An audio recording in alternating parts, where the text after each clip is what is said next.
आप देख रहे हैं न्यूज़ 14 और मैं हूं सैयद नकी हसन। अरे टोरेंट तेरी दादागिरी नहीं चलेगी, नहीं चलेगी। अरे टोरेंट तेरी दादागिरी नहीं चलेगी। भिवंडी में पिछले कई दिनों से टोरेंट पावर के खिलाफ मोर्चे निकाले जा रहे हैं, जिसमें टोरेंट हटाओ भिवंडी बचाओ की मांग की जा रही है। भिवंडी शहर और ग्रामीण के लोगों की ये मांग है कि भिवंडी से टोरेंट पावर कंपनी को हटा देना चाहिए और उसके बदले में कोई दूसरी कंपनी आनी चाहिए जिससे ग्राहकों को कुछ राहत मिलेगी। विधायक रईस शेख ने महाराष्ट्र विधानसभा में टोरेंट पावर के खिलाफ मुद्दा उठाया, जिसमें उन्होंने टोरेंट पावर के बदले कोई दूसरी कंपनी जैसे टाटा इत्यादि लाने की बात कही और साथ ही झूठे विजिलेंस केस और बढ़े हुए लाइट बिल पर अपनी बात रखी। भिवंडी में नोडल एजेंसी जल्द से जल्द शुरू करने की मांग की, जिस पर उप मुख्यमंत्री देवेंद्र फडणवीस ने यह कहा कि अगर भिवंडी के लिए दूसरी कंपनी फ्रेंचाइजी के लिए अर्ज देगी तो निश्चित इस पर काम किया जाएगा। पीडी के लिए मुमरा पैटर्न लाया जाएगा। और क्या कहा, देखिए इस रिपोर्ट में। अध्यक्ष महोदय, पहले तो मैंने आपका धन्यवाद किया कि इतनी इंपॉर्टेंट लक्ष्यविधि आपने लगाई और इस लक्ष्यविधि के माध्यम से भिवंडी शहर को सम्मानित देवेंद्र फडणवीस जी की तरफ से न्याय मिलेगा, ये उम्मीद रखता हूं। जब मैं ये लक्ष्यविधि के बारे में बोल रहा हूं, भिवंडी में इस वक्त एक बहुत बड़ा आंदोलन चल रहा है। टोरेंट हटाओ, टाटा पावर लाओ, और सत्ता पक्ष के दो आमदार बाहर धरना कर रहे हैं। मैं लक्ष्यविधि की वजह से उनको ज्वाइन नहीं कर पाया। और अध्यक्ष महोदय, क्यों ये हो रहा है, ये आज मैं अपने लक्ष्यविधि के माध्यम से साबित करूंगा। अध्यक्ष महोदय, अप्रैल महीने में शासन ने MERC के ऑर्डर के माध्यम से 2.9% बिजली के रेट बढ़ा दिए।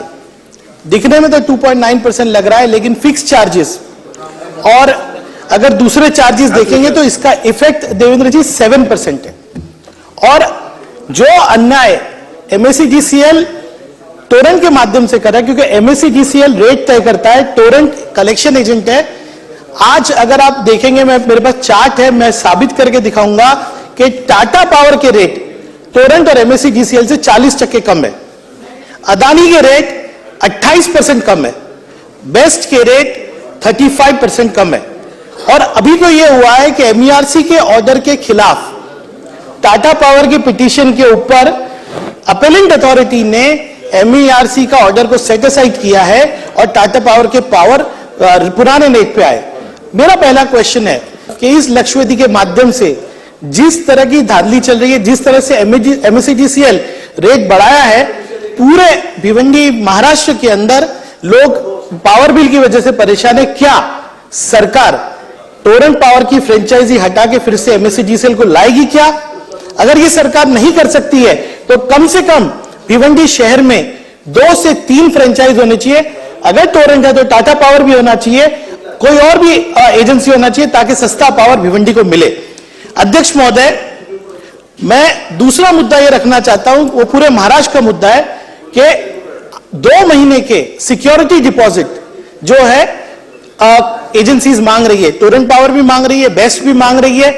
आज कोरोना के बाद जो हालत है, उसके बाद ये सरकार जो कह रही है कि सामान्य मानस की सरकार है, वो इस तरह के रेट बढ़ाकर सिक्योरिटी डिपॉजिट बढ़ा के पूरे महाराष्ट्र में ऐसा वातावरण हो रहा है कि लोग सड़कों पे आ रहे हैं। अध्यक्ष महोदय, टोरेंट पावर के माध्यम से फॉल्स केसेस किए जा रहे हैं विजिलेंस के, कह रहे हैं कि बड़ा इंफ्रास्ट्रक्चर इंप्रूव हुआ। अध्यक्ष महोदय, एक ही लास्ट क्वेश्चन है। अध्यक्ष महोदय, बोलने दीजिए, बहुत इंपॉर्टेंट मेरा विषय है। आपका विषय समझ में आया, आता तुम्ही प्रश्न स्पेसिफिक पण झाले नाही। अध्यक्ष महोदय, मेरा स्पेसिफिक क्वेश्चन है, 4:15 वाजले, स्पेसिफिक क्वेश्चन है कि विजिलेंस केसेस जो फॉल्स हो रहे हैं, उसके खिलाफ जो है टोरेंट पावर के लिए पिछले अधिवेशन में आप ही थे, सम्मान्य उप मुख्यमंत्री जी ने कहा था कि वहां पे नोडल एजेंसी बनाई जाएगी, आज तक नहीं हुआ। सबसे इंपॉर्टेंट क्वेश्चन जो है वो ये है कि अमृत काल में मैंने आपको एक अमृत योजना भिवंडी के लिए दी है। सम्मान्य देवेंद्र जी, आपने मुमरा को एक न्याय दिया, भिवंडी को एक।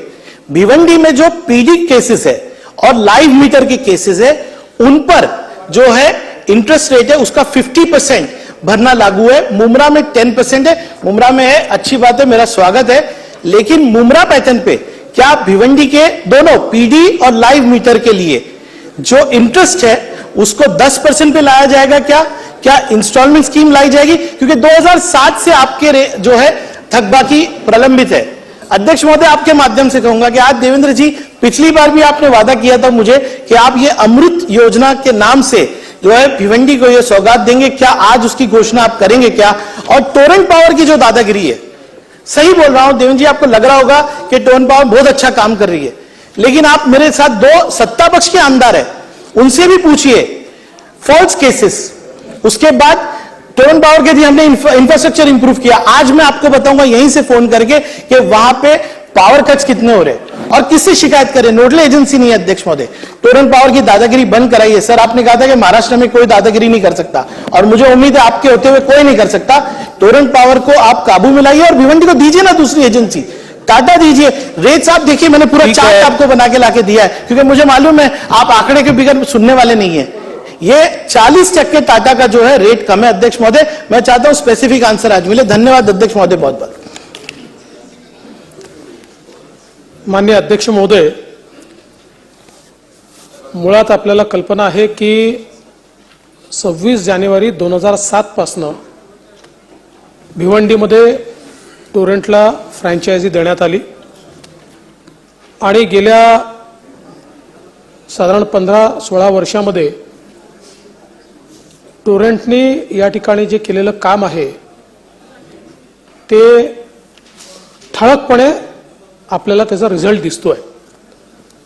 जेव्हा त्यांना दिलं तेव्हा वितरण हानी होती 41.85%, ती आता झाली आहे 10.61%।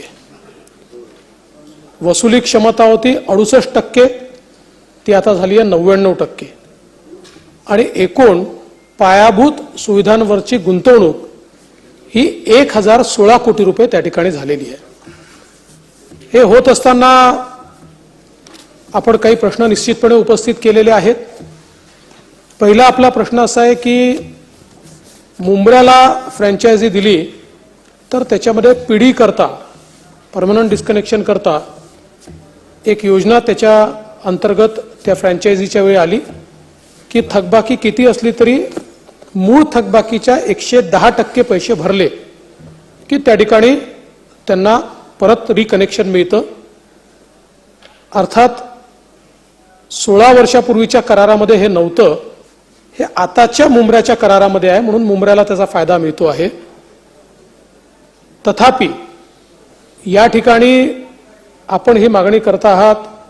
यापूर्वी कपिल पाटील साहेब देखील मला भेटले होते, त्यांनी ती मागणी केली होती की मुंब्र्यासारखंच आम्हालाही या ठिकाणी आपण याचा फायदा द्यावा। मी आज अधिकाऱ्यांची चर्चा केली आणि करारामध्ये थोडा बदल करावा लागेल, पण निश्चितपणे पीडी करता ही जी काही मुंब्र्याला 110%ची योजना आहे ही भिवंडीला देखील लागू केली जाईल। दुसरा, आपण नोडल एजन्सीच्या संदर्भातला जो विषय सांगितला हे खरं आहे, मी आपल्याला सांगितलं होतं, अजून आपण केलं नाही। आपल्याला ओम्बर्समन सारखी एक व्यवस्था त्या ठिकाणी हवी आहे की फ्रँचायझीने जर त्या ठिकाणी नीट प्रतिसाद दिला नाही तर त्यांची तक्रार करता आली पाहिजे। आजच मी विभागाला सूचना देतोय की त्यांनी अशा परिस्थितीमध्ये, खरं म्हणजे करारात ते असतंच पण त्याचं का पालन झालं नाही मला माहिती नाही, पण त्याची एक एक्सप्रेस्ड व्यवस्था ही त्या ठिकाणी तयार करावी जेणेकरून फ्रँचायझीच्या विरुद्धच्या तक्रारी त्या व्यवस्थेकडे जातील आणि ती व्यवस्था त्या तक्रारींवर त्रयस्थ पद्धतीनं त्या ठिकाणी कारवाई करेल।